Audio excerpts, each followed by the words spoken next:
Hello hi అండి నమస్తే. ఈరోజు మనం 10th క్లాస్ సిలబస్లో ఎన్ని లెసన్స్ ఉంటాయి, ఎన్ని లెసన్స్ చదవాలి, నెక్స్ట్ కవి పేరు లెసన్ పేరు ఎలా గుర్తుపెట్టుకోవాలనేది సూపర్ ట్రిక్స్తో తెలుసుకుందాం.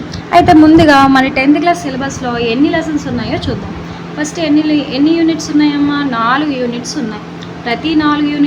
ప్రతి యూనిట్లో మొత్తం 5 లెసన్స్ ఉన్నాయన్నమాట. ప్రతి యూనిట్లో ఎన్ని లెసన్స్ ఉన్నాయి? 5 లెసన్స్ ఉన్నాయి. 5 లెసన్స్లో ప్రతి యూనిట్కి ఒక పఠనహేతు ఉందన్నమాట. ఈ పఠనహేతుని తప్పించి మిగతా 4 నుంచి మనకి క్వశ్చన్ అండ్ ఆన్సర్స్ అనేవి వస్తాయి. సో మొత్తం ఈ 12 లెసన్స్, నెక్స్ట్ ఉపవాచక్ ఒకటి, ఓకేనా. మొత్తం ఎన్ని ఉన్నాయి? 4. ప్రతి యూనిట్లో ఒక్కొక్కటి ఉంది కదా, ఈ 4 మొత్తం 16 లెసన్స్ నుంచి మనకి ఎన్ని క్వశ్చన్ అండ్ ఆన్సర్స్ అనేవి వస్తాయి అన్నమాట. మొత్తం 16 లెసన్స్లో నుంచి మనకి క్వశ్చన్ అండ్ ఆన్సర్స్ అనేవి వస్తాయి. సో ఒకసారి ఇవి చూసేద్దాం ఈ లెసన్స్ అన్ని. హిందీలో 10th క్లాస్ ఫస్ట్ లెసన్ ఏంటమ్మా? బరస్తే బాదల్. ఇది ఒక కవిత అన్నమాట. ఈ మిడిల్లో ఉన్నవన్నీ విధాలు అన్నమాట. అవి ఎలాంటి పాఠాలు అని, కవిత, కహానియా, కథ, లేకపోతే నిబంధ, ఏకాంకియ, ఇవన్నీ చెప్తుంది అన్నమాట. ఈ చివరిలో ఉన్నవి కవి పేర్లు అన్నమాట. సో ఇప్పుడు ఒకసారి చూద్దాం. ఫస్ట్ లెసన్ ఏంటి? బరస్తే బాదల్, సుమిత్రానందన్ పంత్. సెకండ్ లెసన్ ఏంటి? ఈద్గాహ్. దీన్ని రాసింది ఎవరు? ప్రేమ్చంద్. నెక్స్ట్ హమ్ భారత్వాసి. హమ్ భారత్వాసి ఎవరు రాశారు? ఆర్పి నిశాంక్. నెక్స్ట్ శాంతికి రాహ్మే. శాంతికి రాహ్మే, ఇది ఒక సంకీర్తన. నెక్స్ట్ కన్కన్ కా అధికారి. ఈ కన్కన్ కా అధికారి రాసింది ఎవరంటే doctor Ramdhari Singh Dinkar. Next 5th lesson వచ్చేసరికి లోక్గీత్, భగవత్ శరణ్ ఉపాధ్యాయ్. 5th లెసన్ ఏంటమ్మా? లోక్గీత్, భగవత్ శరణ్ ఉపాధ్యాయ్. 6th వన్ అంతర్రాష్ట్రీయ స్థర్ పర్ హిందీ. ఇది ఒక పత్రలేఖనం అన్నమాట. నెక్స్ట్ లెసన్ దో కళాకార్, ఉపవాచక్ మన్ను బండారి రాశారు. దో కళాకార్ ఎవరు రాశారు? మన్ను బండారి రాశారు అన్నమాట.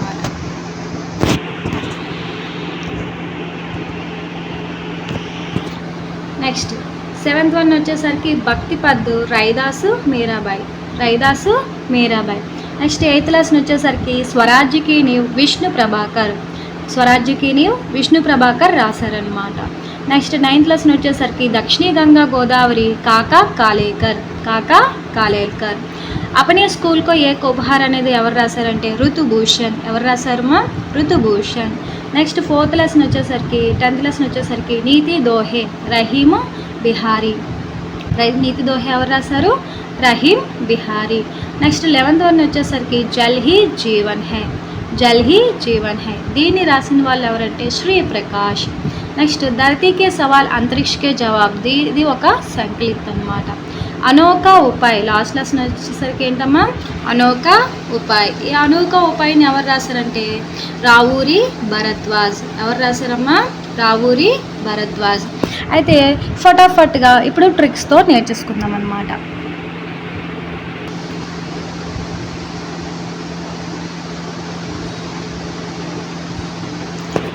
ఫస్ట్ లెసన్ ఏమనుకున్నాము? బరస్తే బాదల్. ఫస్ట్ లెసన్ ఏమనుకున్నామమ్మా? బరస్తే బాదల్. బాదల్ అంటే ఏంటమ్మా? మేఘాలు అన్నమాట. బాదల్ అంటే ఏంటమ్మా? మేఘాలు. ఈ మేఘాలు అంటే సుమిత్రకి చాలా ఇష్టం అన్నమాట. వర్షం అంటే ఎవరికైనా ఇష్టమే కదా, కానీ బాదల్ అనేది ఎవరికి ఇష్టము? సుమిత్రకి ఇష్టం. సో ఫస్ట్ లెసన్ ఎలా గుర్తుపెట్టుకుంటారు? బరస్తే బాదల్, సుమిత్రానందన్ పంత్. ఎలా గుర్తుపెట్టుకుంటారమ్మా? బరస్తే బాదల్, సుమిత్రానందన్ పంత్. ఈద్గాహ్. సెకండ్ లెసన్ ఏంటమ్మా? ఈద్గాహ్. ఈద్ అంటే పండగ అనమాట. పండగ అంటే ఎవరికైనా ప్రేమే కదా, పండగ అంటే ఎవరికైనా ప్రేమ. కాబట్టి ఈద్గాహ్ లెసన్ ఎవరు రాశారు? ప్రేమ్చంద్. ఈద్గాహ్ లెసన్ ఎవరు రాశారు? ప్రేమ్చంద్.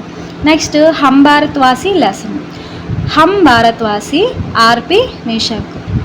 ఇది ఎలా గుర్తుపెట్టుకుంటామంటే మన భారతీయులందరికీ శంఖం ఊదడం వచ్చు అన్నమాట. మన భారతీయులందరికీ శంఖం ఊదడం వచ్చు. సో ఈ విధంగా గుర్తుపెట్టుకోవాలి. కాబట్టి హమ్ భారత్వాసి ఎవరు రాశారు? ఆర్పి నిశాంక్. నెక్స్ట్ వచ్చేసరికి కన్కన్ కా అధికారి. కన్కన్ కా అధికారి. అధికారి ఎవరు? రామ్ధారి సింహ్ దినకర్. ఇక్కడ అధికారి అంటే మన కలెక్టరో లేకపోతే ప్రిన్సిపల్ అనుకోండి. మన ప్రిన్సిపల్ పేరు ఏమిటంట? దినకర్ అని గుర్తుపెట్టుకోండి. మన ప్రిన్సిపల్ గారి పేరేంటి?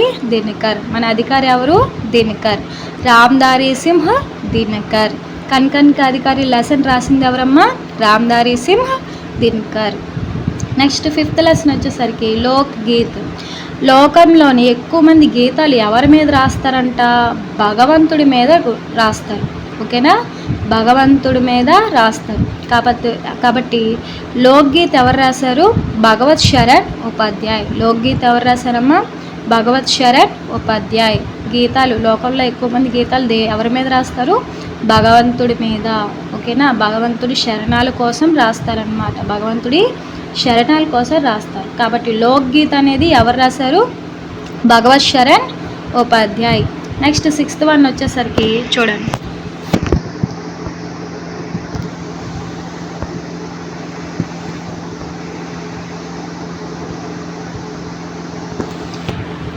నెక్స్ట్ భక్తి పద్.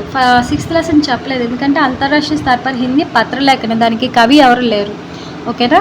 భక్తి పద్. భక్తి పద్ చూడండి. రైదాసు మీరాబాయి. రైదాసు మీరాబాయి.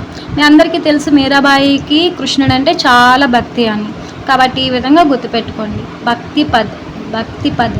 కృష్ణుడు అంటే ఎవరికి భక్తి? రైదాస్కి మీరాబాయికి. రైదాస్కి మీరాబాయికి ఏంటి భక్తి? కృష్ణుడు అంటే భక్తి. కాబట్టి లెసన్ పేరు ఏంటి? భక్తి పద్. ఎవరు రాశారు? రైదాస్ మీరాబాయి. నెక్స్ట్ స్వరాజ్యకి నీవు. ఏంటమ్మా? స్వరాజ్యకి నీవు. స్వరాజ్యానికి రాజు ఎవరంట? విష్ణువు. స్వరాజ్యానికి రాజు ఎవరు? విష్ణువు ప్రభువు. కాబట్టి స్వరాజ్యకి నీవు ఎవరు రాశారు? విష్ణు ప్రభాకర్. స్వరాజ్యకి నీవు ఎవరు రాశారు? విష్ణు ప్రభాకర్. నెక్స్ట్ 9th లెసన్కి వచ్చేసరికి దక్షిణీ గంగా గోదావరి. దక్షిణీ గంగా గోదావరి ఎవరు రాశారు? కాకా కాలేకర్. కాకా కాలేల్కర్. కాకా కాలేల్కర్. ఇక్కడ గాగా వచ్చింది కదమ్మా, గంగా గోదావరి అని. కాబట్టి ఇక్కడక ఇక్కడక కాబట్టి దీన్ని ఎలా పిలుస్తారు? కాకా కాలేల్కర్. దక్షిణ గంగా గోదావరి ఎవరు రాశారు? కాకా కాలేల్కర్. ఓకే. నెక్స్ట్ వచ్చేసరికి అపనే స్కూల్కో ఏక్ ఉపహార్. అపనే స్కూల్కో ఏక్ ఉపహార్. మన అందరికీ తెలుసు స్కూల్ గిఫ్ట్ ఏంటంటే, మనకి ఇచ్చే గిఫ్ట్ ఏంటంటే ఎక్కువ సెలవులు అన్నమాట. స్కూల్ నుండి వచ్చేది ఏంటి? ఎక్కువ మంచి గిఫ్ట్ ఏంటి? సెలవులు.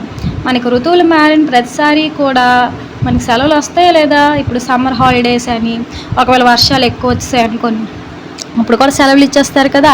అవి అకస్మాత్తుగా వచ్చే సెలవులు కదా, మనందరికీ గిఫ్ట్సే కదా అవన్నీ కూడా. సో మన గిఫ్ట్ కాబట్టి అప్నే స్కూల్కే ఏక్ ఉపహార్ యొక్క రచయిత ఎవరు? ఋతుభూషణ్. ఋతుభూషణ్. ఋతువులు మారినప్పుడు ప్రతిసారి మనకి హాలిడేస్ అనేవి వస్తాయి కాబట్టి ఇలా గుర్తుపెట్టుకోండి. అప్నే స్కూల్కో ఏక్ ఉపహార్ ఎవరు? ఋతుభూషణ్. నెక్స్ట్ నీతి దోహే. నీతి దోహే. నీతులు ఎవరు చెప్పినా మనకి హ హ అంటాం అనమాట. నీతులు ఎవరు చెప్పినా మనం ఏమంటాం? హ హ హ అంటాం అనమాట. మిడిల్లో హా ఉందా లేదా? కాబట్టి రహీము బిహారీ మనకి ఎక్కువగా నీతులు చెప్తారు కాబట్టి వాళ్ళు ఎప్పుడు చెప్పినా మనం హ హ హ హి హి హి అంటాం అనమాట. కాబట్టి నీతి దోహే ఎవరు? రహీము బిహారీ. భక్తి పద్ ఎవరు? రైదాసు మీరాబాయి. ఈ విధంగా గుర్తుంటుందా? కన్ఫ్యూజ్ అవ్వద్దు. Next Jal he Jeevan high. Jal he Jeevan high. ఇవి జలం. జలం అంటే ఏంటి? వాటర్ కదా. వాటర్ ఎక్కువ ప్రకాశవంతంగా ఉంటుంది. వాటర్ ఎక్కువగా ప్రకాశంగా ఉంటుందన్నమాట. కాబట్టి జల్ హీ జీవన్ హై శ్రీ ప్రకాష్. ఓకేనా? జల్ హీ జీవన్ హై ఎవరు రాశారు? ప్రకాష్. వాటర్ ఎక్కువ ప్రకాశవంతంగా ఉంటుంది కాబట్టి Jal he Jeevan high. Next last one వచ్చేసరికి అనోఖా ఉపాయ్. లాస్ట్ లెసన్ ఏంటమ్మా? అనోఖా ఉపాయ్. ఈ అనోఖా ఉపాయ్ని ఎవరు రాశారంటే రావూరి భరద్వాజ్. ఎవరు రాశారమ్మా? రావూరి భరద్వాజ్. అనోఖా ఉపాయ్ అంటే అనుకోకుండా ఒక ఉపాయం వచ్చిందంట. ఎవరికి? రావూరి భరద్వాజ్కి. ఎవరికి? రావూరి భరద్వాజ్కి. మరి ఈ సూపర్ ట్రిక్స్ మీ అందరికీ గుర్తుంటాయా? ఓకే, గుర్తుంటాయని అనుకుంటున్నాను. కాబట్టి క్వశ్చన్స్ అడుగుతాను, వెంటనే చెప్పాయండి. ఓకే. ఫస్ట్ లెసన్ ఏంటమ్మా? బరిస్తే బాధలు. బాధలు అంటే ఎవరికి ఇష్టము? సుమిత్రకి ఇష్టము. ఈద్ అంటే పండగ. పండగ అంటే ప్రేమే కదా అందరికీ కూడా. కాబట్టి ఈద్గా ప్రేమించండి. హమ్ భారత్వాసి. భారతీయులందరికీ శంఖం పూరించడం వచ్చు. ఆర్పి నిశంక్. కనకనక అధికారి ఎవరు? రామ్ధారి సింహ్ దినకర్. మన కలెక్టర్ గారు రామ్ధారి సింహ్ దినకర్ అనుకోండి. లోక్ గీత్, లోకంలో ఉండే వాళ్ళందరూ గీతాలు ఎవరి కోసం రాస్తారు? భగవంతుడు శరణాల కోసం రాస్తారు.